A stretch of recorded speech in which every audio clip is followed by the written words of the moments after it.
Կարսն ու Ալեքսանդրապոլը ամոթալի կերպով հանձնվեցին։ Սակայն իրավունք չունեին հանձնվելու, որովհետև մեր քաղաքական գործիչները Թիֆլիսում քամակ ու աթոռ են մաշում և ամենևին էլ հայրենասեր չեն։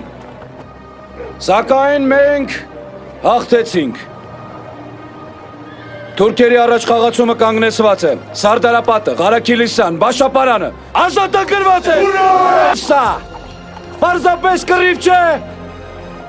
սա ազգային, ազատագրական պատերազմ է, համաժողովրդական կռիվ, ու փառք մեզ ղեկավարողներին, Դրոյին, Փիրումյանին, Անդրանիկին, Նժդեին, ու փառք հայ ազգին ու նրա ոտքի ելած Արյուն ծավակներին։ Ուրա! Ուրա!